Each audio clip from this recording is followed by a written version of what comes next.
When you look at the Old Testament, one of the most severe judgments you'll ever find is the exile of ancient Israel. I mean, God's chosen people, an entire nation, just uprooted and cast out of their homeland. So the big question is, why? In this explainer, we're going to act like forensic investigators and try to uncover the specific crime that led to such a devastating punishment. The prophecy from Ezekiel is, well, it's absolutely brutal. It paints this picture of total destruction, bodies piled up right in front of the very things they chose to worship instead of God. I mean, that's the sentence, handed down with zero ambiguity. But a sentence like that just begs a question.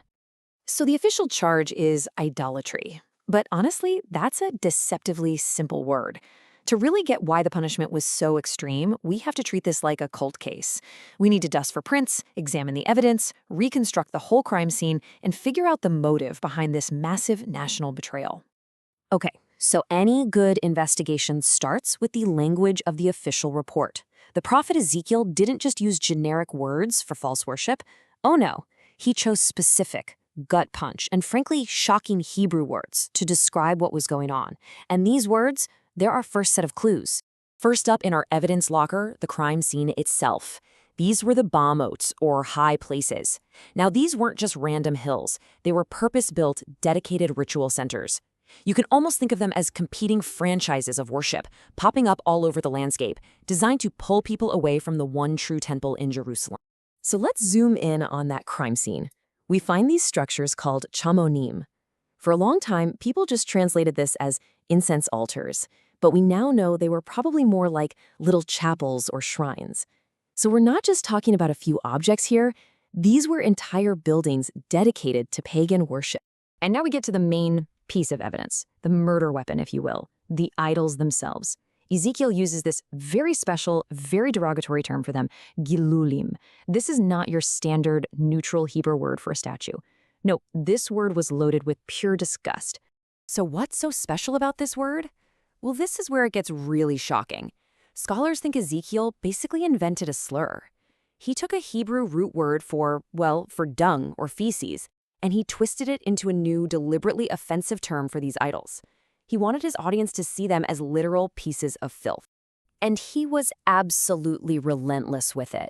Out of the 48 times this word appears in the entire Old Testament, Ezekiel uses it 39 of them. He was just hammering the point home again and again.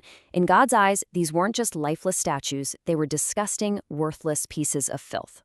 All right, our last piece of linguistic evidence is kind of a puzzle. The word pagareim is often translated as corpses, which always sounded a little odd. I will cast down the corpses of your idols. A much more likely reading is that it refers to stela, these upright stone monuments used in pagan rituals. And that paints a much clearer and much grimmer picture. The slain Israelites being thrown down right on top of the stone pillars of their false gods. So, we've got our evidence. Chapels, disgusting idols, pagan monuments. But how on earth did things get this bad? To figure that out, we need to look at the timeline. Because, believe it or not, these high places weren't always considered sinful. You see, way back before the temple was built in Jerusalem, it was actually totally fine to worship God at various high places. But, and this is a big but, once Solomon built the temple, that became the one single authorized place for worship. Suddenly, all those other sites became illegitimate. The good kings, guys like Hezekiah and Josiah, they understood this. They tried to tear them all down and centralize worship exactly like God had commanded. But here's the twist in our investigation. The problem started right at the very top. The same king who built God's temple, Solomon himself, also built high places for foreign gods literally on the doorstep of Jerusalem. So this wasn't just some problem with the common people. The leadership was corrupt almost from the get-go. And this brings us to the most crucial turning point of our investigation.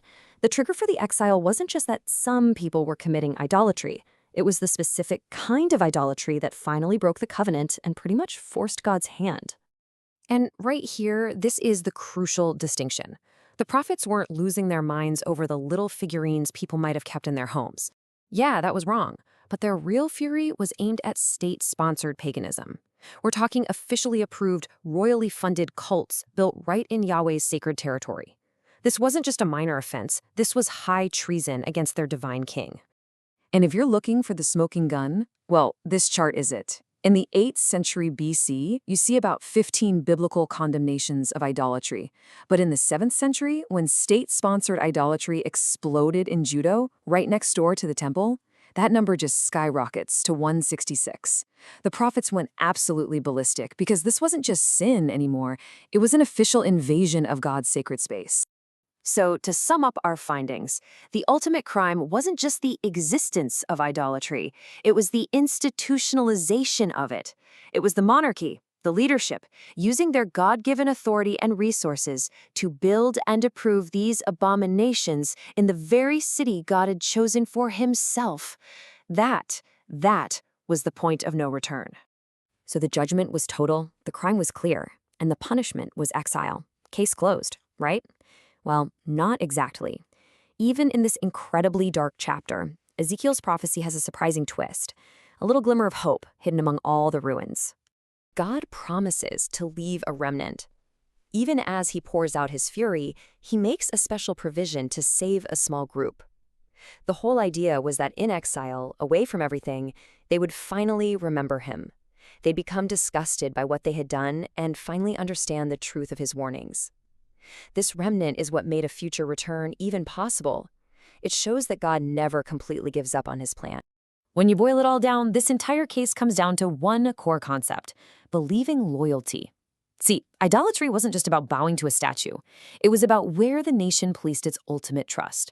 Were they really depending on God for their food, their protection, their very identity as a people? Or were they just hedging their bets, looking to other powers, other systems, other gods? And that leaves us with one final, lingering question. If the true crime of ancient Israel was all about misplaced loyalty, it really forces us to ask ourselves, in our own lives, what or who truly has our ultimate allegiance?